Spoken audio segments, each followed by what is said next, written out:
Kara Shovelin, and we are at the Stage House. And today I'm sitting down with Rene Dierkes, who is a councilman here in Mountainside for like the last 13 years? 13 years, yes, 2012. Awesome, well, welcome. Well, why don't we start with let's start with you and your background. Go as far back as you'll allow me to ask you. Okay, I have kind of a unique life, for most people, that is. I wasn't born here in the United States. I was born overseas, but I was born as an American citizen. Interesting. Okay, I was born in Italy. My parents were U.S. citizens, and they were working for the U.S. government at the time. And then we moved to Germany. And then from Germany, we moved to Spain. Wow. And then from Spain, all three locations, I was living on American military bases. And then from Spain, I moved to the United States for the first time when I was 15 years old, coming here to the United States, moving into Elizabeth at first, then moving to Woodbridge, and attending Woodbridge High School, and then Westfield High School, which is where I graduated. So we discovered we have that in common. We're both Westfield High grads. Exactly. Very cool. And I'm close to your brother in that graduation year. So that's cool. Right. I graduated in 1983, and to be honest with you, I went to 3 high schools, really. Wow. I went to Zaragoza High School, which was in Spain. Then I went to Woodbridge High School, and then Westfield High School. Wow. So even though I did graduate from Westfield High School, I really don't feel like I was part of the Westfield High School experience. Yeah, that makes sense. Because I went to 3 different high schools. Yeah. Okay, tell me a little bit about language. I think that's so interesting when you grow up essentially most of your childhood in another country. What does that look like? Well, on American military bases, it was like being in the United States. The movie theaters were an American. The food was American. The school was all in English. But the minute you walked off base, you were in a foreign country. Right. So now we did live part of the time outside of base. Okay? So in Germany, we lived off base part of the time. And in Spain, the 3 years I was there, I was living off base. So I grew up playing with German kids. And I grew up playing with Spanish kids, from Spain, that is. And I also grew up playing with American kids. Right. So it was a unique experience because, like, for instance, when I first moved into Spain, I didn't speak any Spanish. Yeah. So I learned to communicate with these kids, even not knowing the language. That's really cool. At the time. And in Germany, my Spanish is pretty good now. But in Germany, I never really learned to speak German. And I still managed to communicate. And I'll tell you one interesting thing. The German kids used to call us Army. That was the term for Americans, kids, Army. And that was because they would see the U.S. Army vehicles. So anytime kids saw us, they would go, Army, Army, Army, Army. Even if you weren't. That's cool. That's cool. So I guess being immersive, like having an immersive experience, like you said, you learned Spanish pretty well. Is that like the best way to learn a language? Did it happen pretty quickly for you? No, that's not the best way to learn. No? No, and because most of my friends were really Americans, I really had to dedicate your time to learning the language. So you could live overseas on an American military base and never learn the language. Right. So you really had to spend the energy to learn. Interesting. Sounds like quite an experience. So it just didn't come natural. What was it like when you got back here? Had you visited the United States? I had visited a couple of times, and it was a different experience coming to the United States because on an American military bases, there's 2 classes of people. There's the officers class and the enlisted class. Sure. Okay? And the economic differences between those 2 classes was maybe, say, this big. Right. So I grew up with kids whose fathers were in the officers class, and they were doing pretty well. And then there was kids who I grew up with whose fathers were enlisted.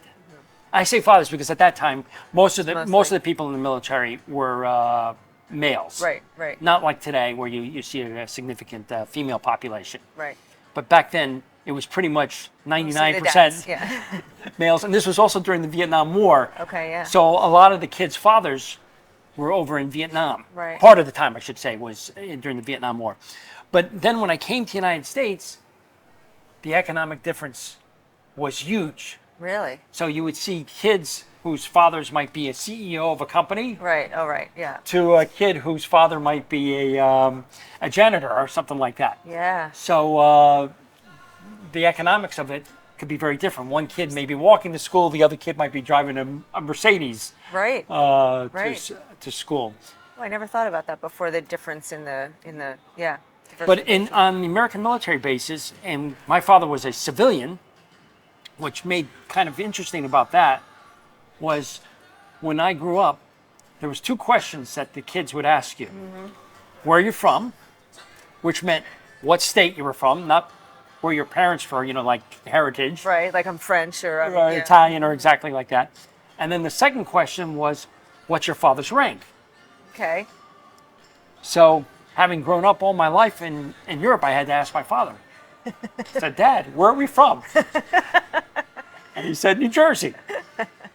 Then I said to my dad, what's your rank? And everybody on an American military base was ranked.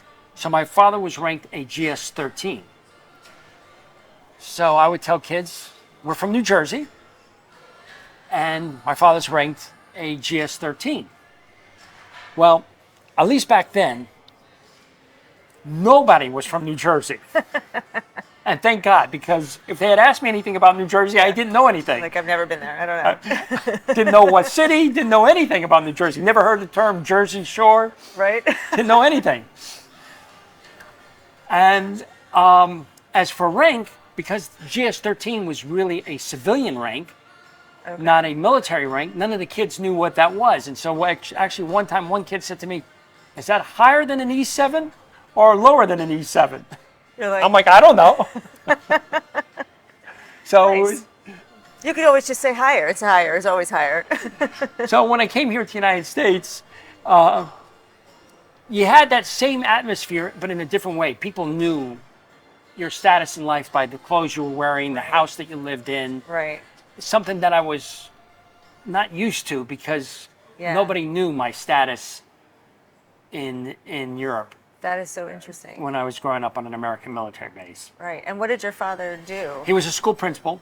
Okay. And not all the time was he a school principal for the school I was in because they had, like here in the United States, they had high school principals, elementary school principals, and junior high school principals. Right. So he was a junior high school principal for part of the time, and then part of the time he was an elementary school principal. Okay. So. Did you find the educational experience similar, or were there some big differences between living there and living here? I'm really not sure. But when I came to Westfield High School, I did notice that I did think differently than most of the other kids. I saw things from a Cold War standpoint. To many of the kids, the Cold War, I found was an abstract concept. Yeah. To me, it was real because I saw the military maneuvers. I would see the jets practicing. Like for instance, I lived in Zaragoza, Spain, which was an Air Force base. And when the jets would break the sound barrier, you would not look for the jet above you. You knew it had already passed you, so you had to look out in the distance. Right. Okay, because if it was a newbie who would hear the noise get louder and louder and louder and be looking that way, Right. and he would say, no, the jet is over that way. Interesting, yes. And then I also saw, when we were in Germany, the army maneuvers, where they would have tanks roll around. And part of my life, I grew up on a off base, and we didn't know this was going to happen. We were the only Americans in the town. And all of a sudden, these American tanks come pulling into town, and they were practicing a war game, and they set up, and helicopters come in, and they were practicing as though they were having a war with the Soviet Union at the time. Wow. So it made for quite an exciting adventure. Yeah, that's a very different experience than we had here in the States at that time. And then also, many of the kids' fathers were over in Vietnam when I was in Germany. So the Cold War was a hot war for them. Right. And in third grade, I remember my teacher would ask the class, how many of the kids' fathers were away that month? Mm-hmm. And a quarter to a third of the class would raise their hand. And I was kind of disappointed that I never got to raise my hand. But yes, in a way, it was a good thing because some of those fathers weren't going to be coming back. Sure, yeah. So, yeah. And people have asked me later on, did people talk much about the Vietnam War?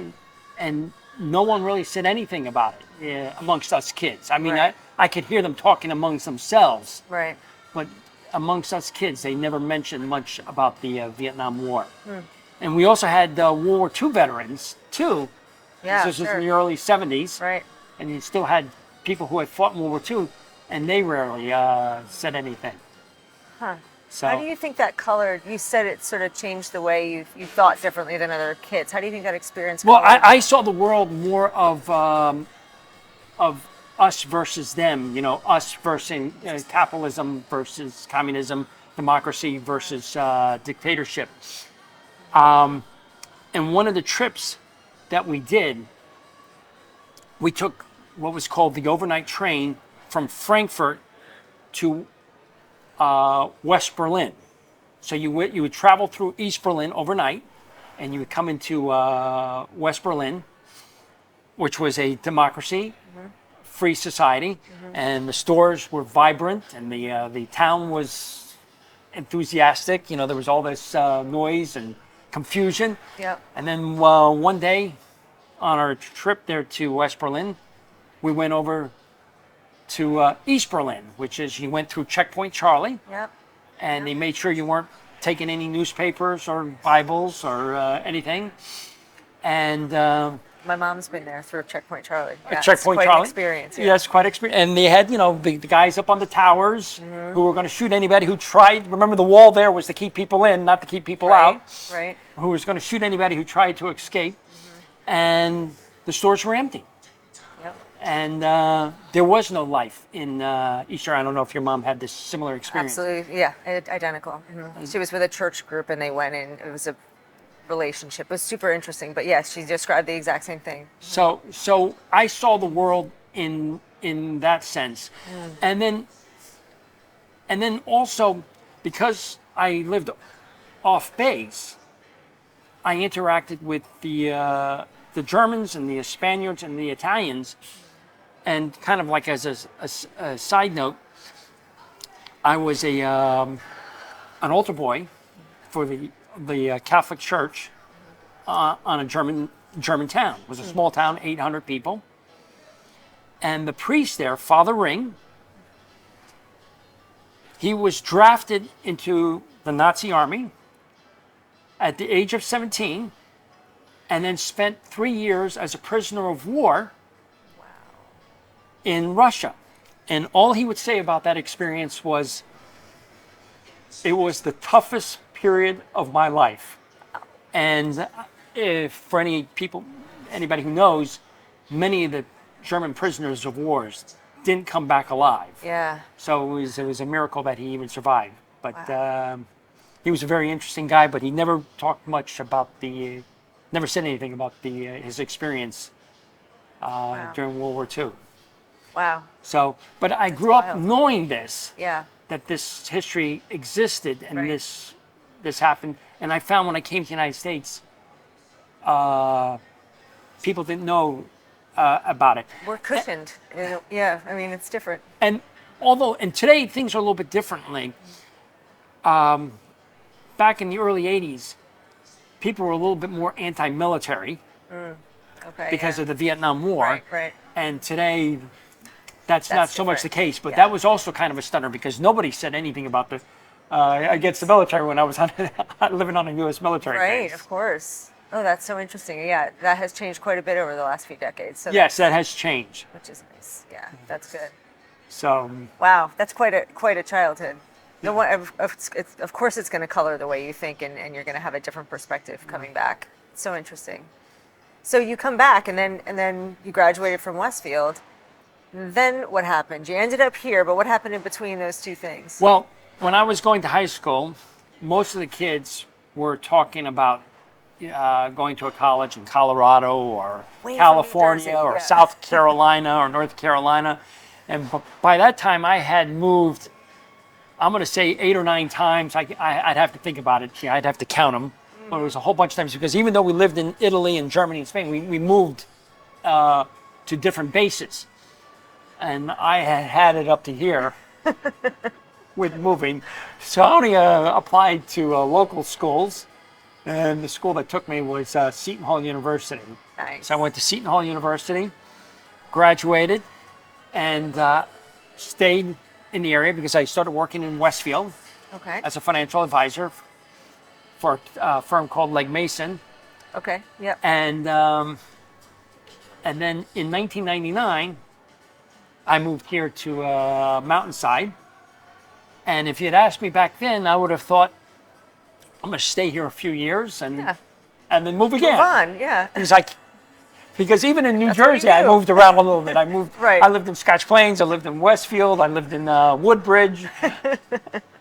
So I thought I would move again, and now I've been here in one location for 26 years. So That's it's the weird. longest I've ever lived in one spot. Yeah. That's what. Yeah, by a long shot. Yes, exactly.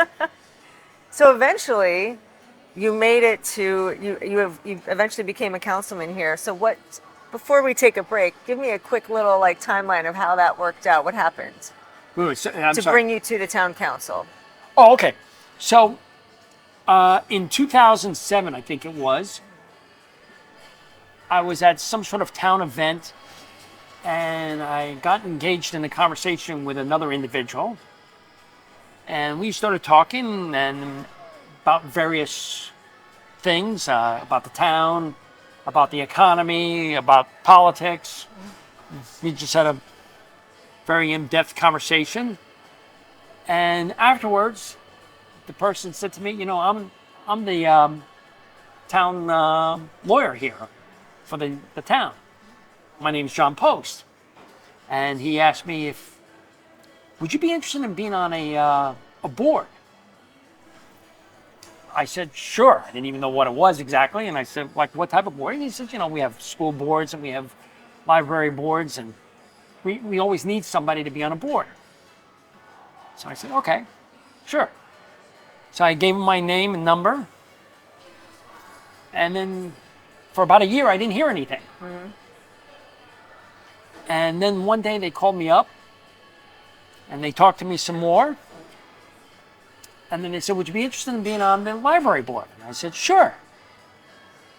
So I thought I was going to be on the library board. And then they called me up and said, how about if you would be on the Rahway Valley Sewer Authority?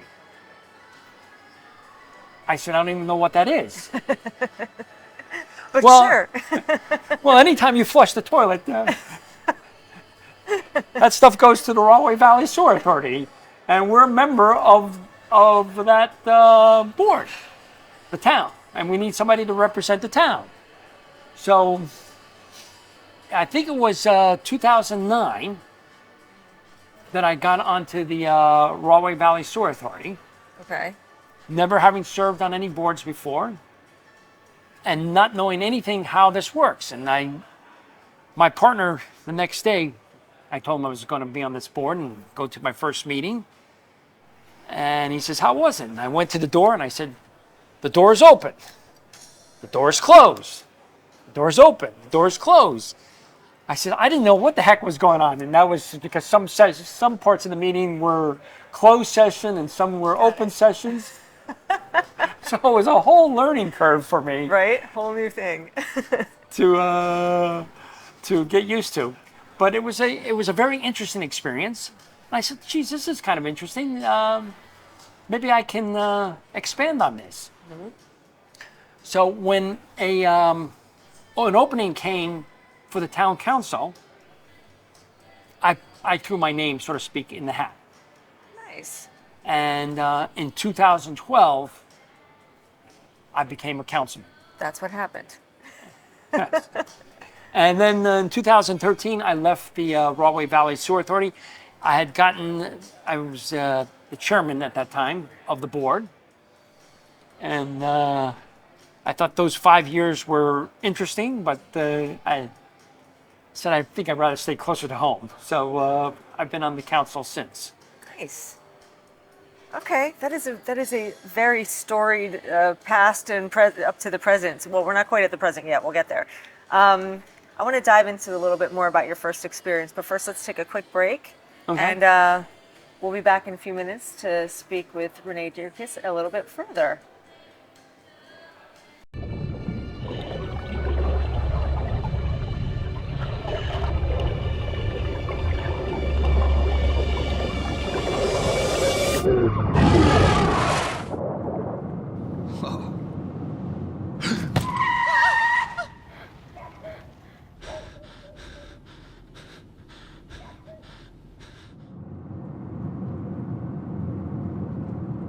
Eyes forward.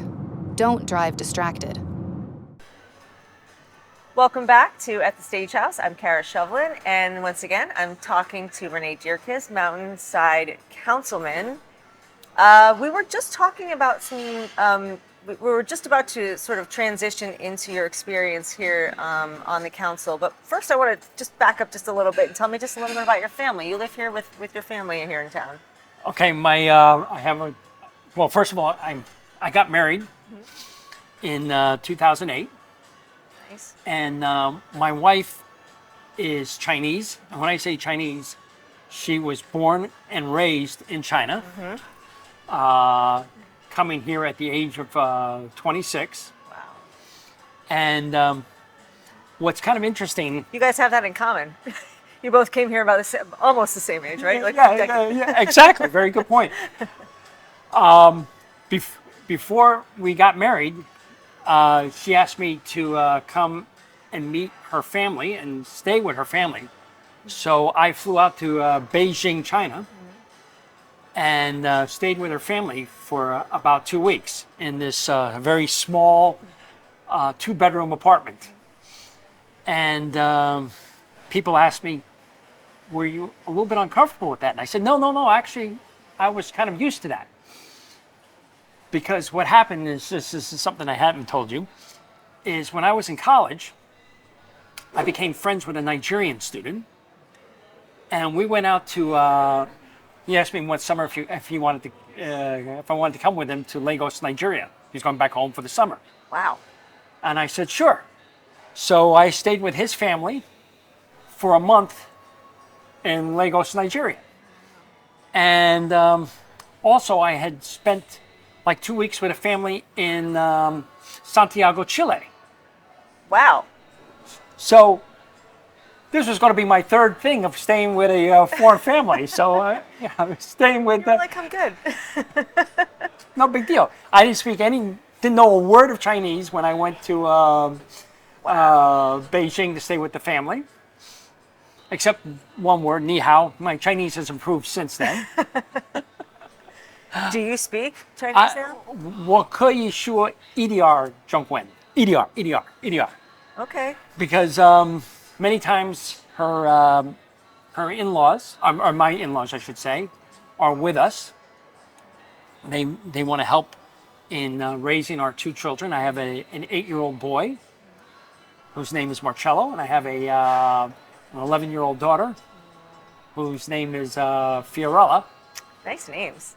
And so they help, and they don't speak any English. So over time, I've learned some Chinese, and there's times when my wife is not home, and we have to communicate. Figure with it each other. out.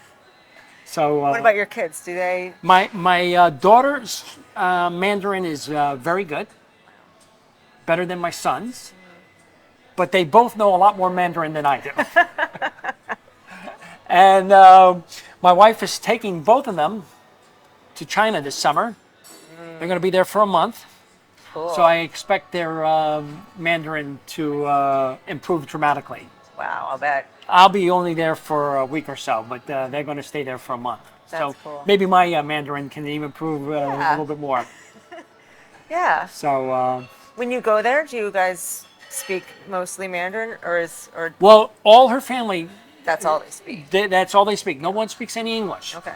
So So you have to. Yes, and I'm in a neighborhood where I'm the only Caucasian walking around. Yeah, well, that's going to make your skills improve for sure. And Beijing is a very interesting city in that most parts of the world, I've traveled to something like 40 countries. And most countries in the world, I've always felt comfortable getting around. Mm-hmm. But in China, for whatever reason, it's very intimidating, and very few people speak English, which makes it even more intimidating. Yeah. As a matter of fact, one time I was in Beijing, and I meet this Italian, and I know some Italian. We were talking in Italian, and I said to him, I'm really surprised how many people, that there's nobody here in China that doesn't speak English. And he says, I don't speak any English. I don't speak any any Mandarin. He says, how many people do you think I find that speak Italian? Yeah, right? How difficult do you think it is for me? So, fair point. It can be a little bit, that was a little bit more intimidating. Yeah. And I've been to other Asian countries like Japan. I didn't feel as intimidated as I did when I was in Beijing. Wow. So, but anyway, getting back to your point, I kind of went off a complete different tangent. I have a wife and 2 kids. Got it. Love it. And they're going through the schools here, and you're all, she's assimilated. Mountainside has grown on her, I'm assuming. Yes, as a matter of fact, one time she went back to China alone one summer, and she found Beijing a little bit too noisy, and because she'd gotten really used to the quietness of... the small town vibe is working, right? Exactly. Love exactly.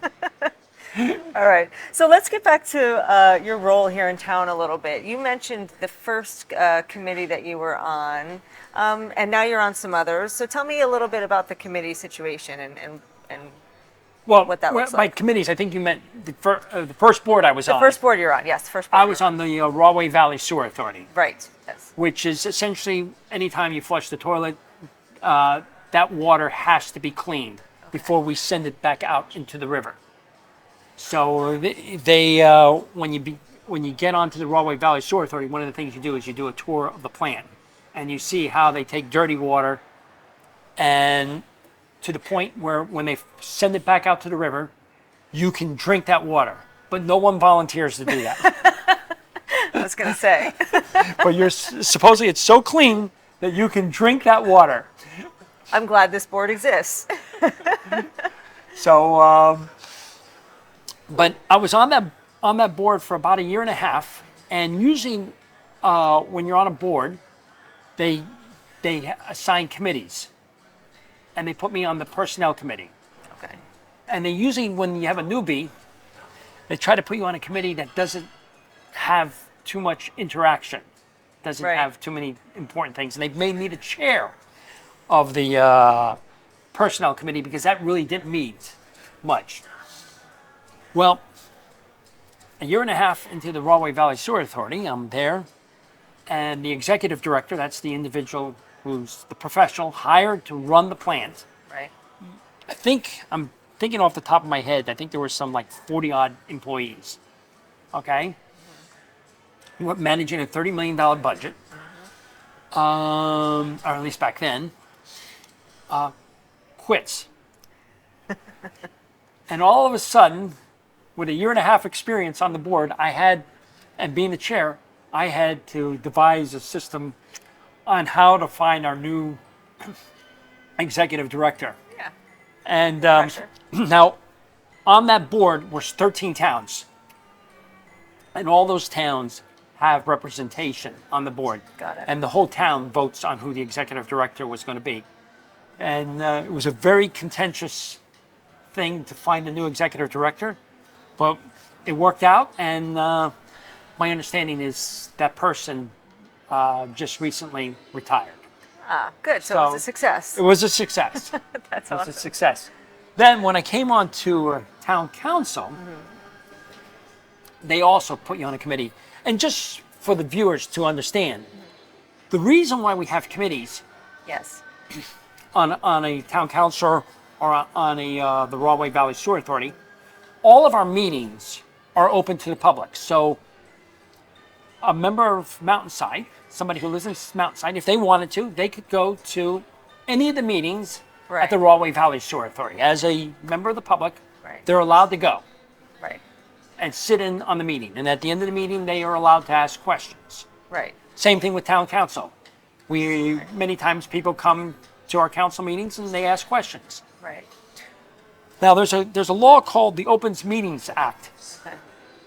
which states that if we have more than 3 people, we have to open that meeting to the general public. Okay.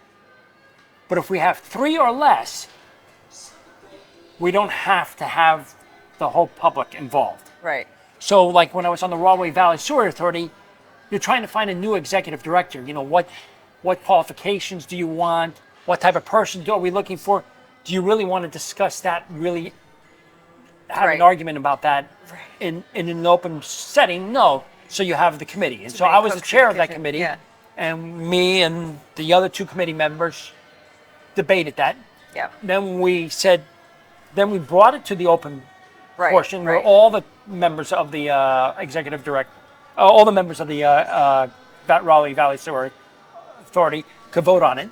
Right. Were involved, and we said, here's the criteria that we're looking for, and then members of the public could also interject. Right. Same thing More with the efficient. town. Yeah. Same thing with the town council. We have the same thing. Got it. So, 2 of the committees that I'm on in Mountainside Council one is the rec committee, Okay.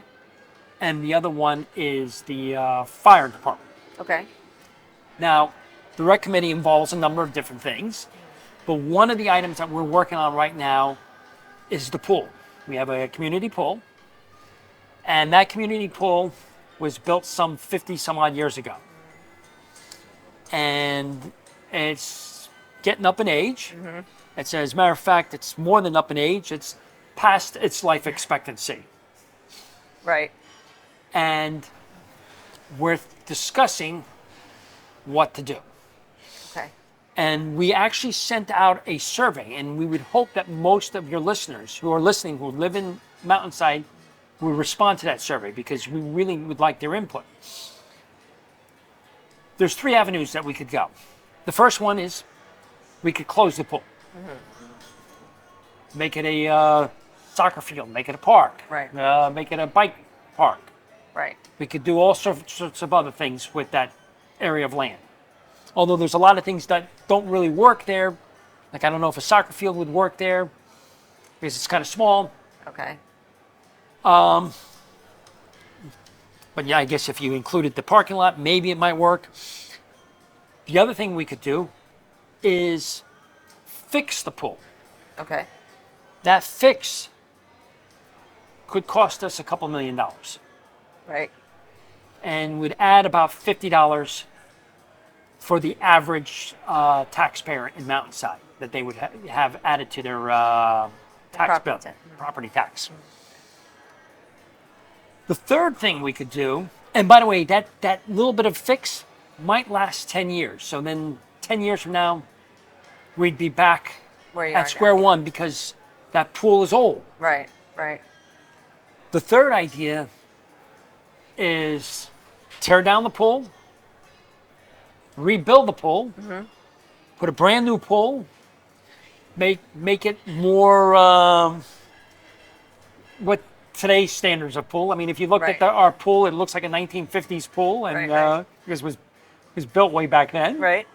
or in the 60s. I can't remember what year exactly it was built, but make it more today, the style that we have today. Make the pool nicer, much more fun, Yeah. more exciting, have a lot of different features Yeah. that today's pools have. But that could be millions of dollars, Right. and that could come out to $250 Okay.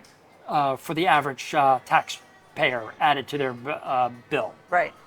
So we're trying to get a gauge from townspeople. Right. Where would they like to go with this? Yeah.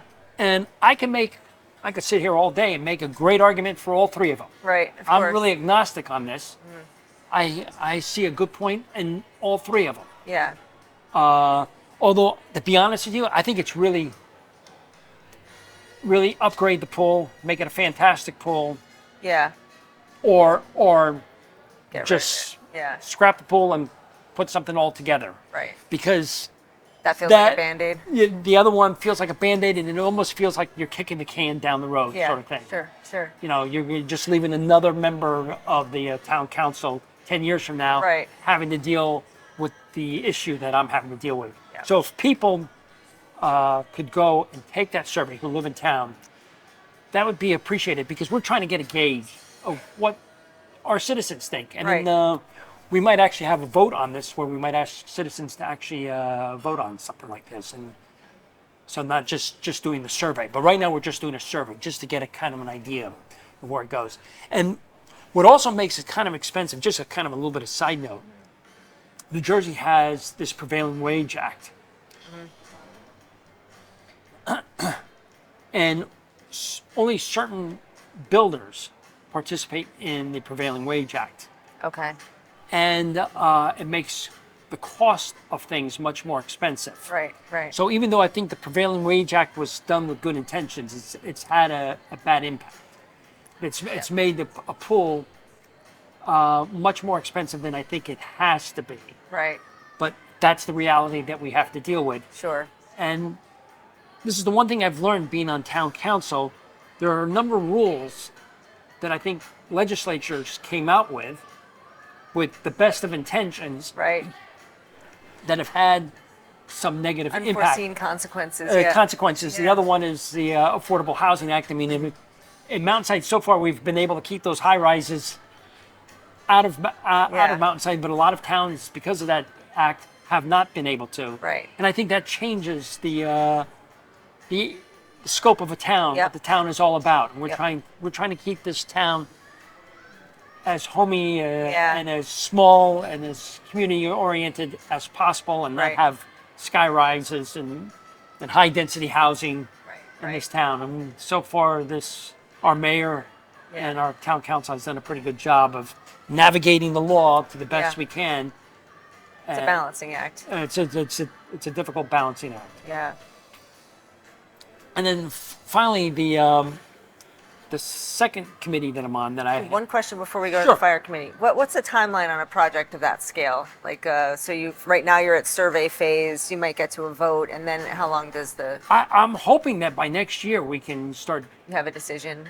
start digging, Start digging. Okay. Cool. or start work. If Start that's some the project. or if that's the route we're going to go. Right. And the reason I say that is because I've learned that building a pool is not so easy. In other words, if we decide that we're going to either revamp or gut and put a brand new pool in there, the day we close, they have to start construction right away, Nice. so that by the time the new season starts, Right. we can open on time. Yeah. Yeah. Yeah. So it's one of those things where the day we close, Time to get moving. Hit the they're ground gonna running. they're gonna have to hit that ground running. So Yeah. obviously it's not gonna be this year. The earliest we're talking about is September of next year, if we decide To that- move forward in that way. to move forward with construction. So Yeah. that's a very good question. Okay. Yeah. Awesome. So Awesome. to ask. Okay. And so you want me to go on about Fire. the Yeah, fire the fire. department? Now, Mountainside has a volunteer fire department, and since I've been on, and I'm trying to keep our firemen safe and also keep our community safe. I've gotten them a new fire truck, and something I learned: fire trucks are not very cheap. I'm sure they're not. $1 million. I didn't know that they could be that. Right? $1 million and up. Oh my gosh. Yeah. And we've gotten them new radios, new fire equipment, new tanks. It's Nice. the jaws of life, as they refer to. We've gotten them new equipment there.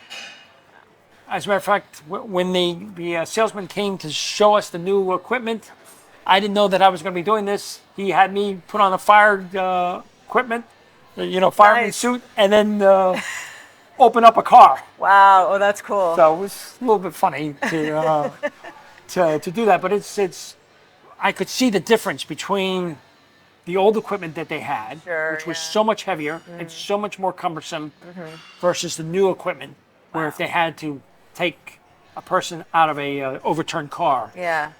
it Yeah. would be a lot easier. So, and we're now faced with the possibility that we might need a new ladder truck and other new equipment. So, all which very expensive and Yes.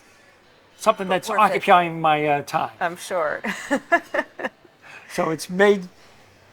When I first got on the council, I was like, it's a little too quiet. Never say that. Now it's gotten a little bit too exciting. Right? Yeah. The pool issue.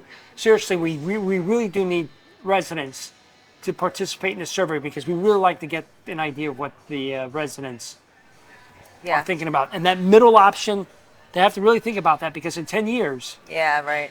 Right. we might have to build another pool Right. again. So it sounds cheaper, but I know. Right. it- Yeah. it's not the panacea that I think some people think it is. Right. For sure. It's a compromise, but like you said, kicking the can down the road, maybe not the Exactly. best idea. Interesting. I'll be curious to see how this plays out. And I would what hope everybody that most of wants. your listeners would Get on tune there in and do the survey. and do the survey. Absolutely. We'll put that up, the with website. Thank you, because that could help us a Yeah. lot Awesome. in figuring out what direction the town, Right. really wants to go. Yeah. That's amazing. All right. I'm going to ask you two questions. I know I said I was going to ask you one. Okay, sure. The second one is about favorite part about living here. But what's been your favorite part so far about serving the town? About serving on the council? What do you like? What's been the best part about it? Well, being on the Broadway Valley Sewer Authority and the town council has been almost like a college course for me. I've learned so much Yeah. how things work. yeah, that's cool. I almost feel it's embarrassing, because you're supposed to be doing this to be giving, and, Right. and I feel like I'm You're taking, getting so because much, I'm yeah. learning so much. That's cool. and it's made me appreciate how difficult some things are. So when I hear people now talk about problems that the state is having or the country is having, and they have these simplistic Yes. solutions, I realize Rarely that once that you get simple, into the yeah. once you get into the thick of it, it's actually much more difficult Yeah. than you think it is. Sure. Absolutely. And so that's been my favorite part, that I've learned so much. It's made me really appreciate how difficult it is to run a town, Yeah. to run a state, Yep. or to even run a country. So Yeah. it's not as simple as, like I said, I'm spending a lot of time with this pool, and that's just Right. a pool. Yeah. Everything is usually way more nuanced than you think it is. Yeah. From the outside. So that's what I would say is my favorite part of being Love the council. Love that answer.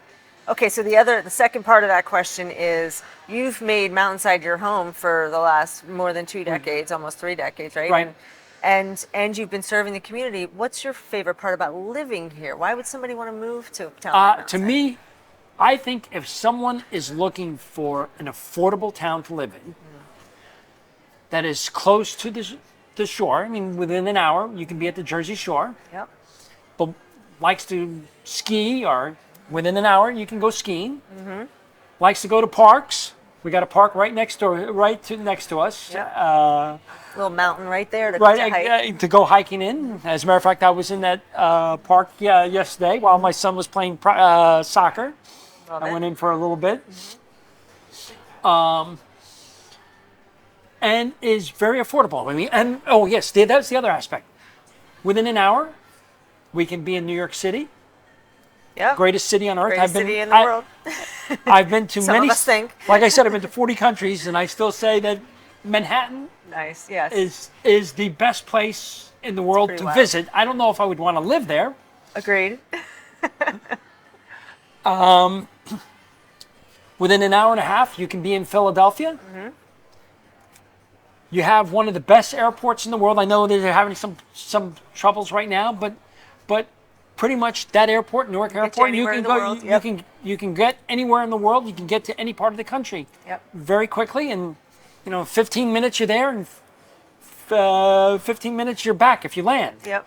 So I think that's the great aspect of Mountainside, and that's one of the things that I think we have very much strived on Council to do, is to keep Mountainside affordable, safe, and a great small community to live in, where pretty much you'll be someplace and you'll say, "Wait a minute, you're from Mountainside. I know you." Right. Because it's So, a small town. It's that small town, and I think we've done a fantastic job on that, and we want to keep this town that way. Yeah. Small, safe, and Mm-hmm. affordable. Love it. That's a great answer. So that's what I like about Mountainside, and that's why I'm staying here. Love it. For the longest time you've ever That's stayed the longest anywhere. I've ever lived any spot. Most of the time, I was 4 years in a location, and boom, I was out.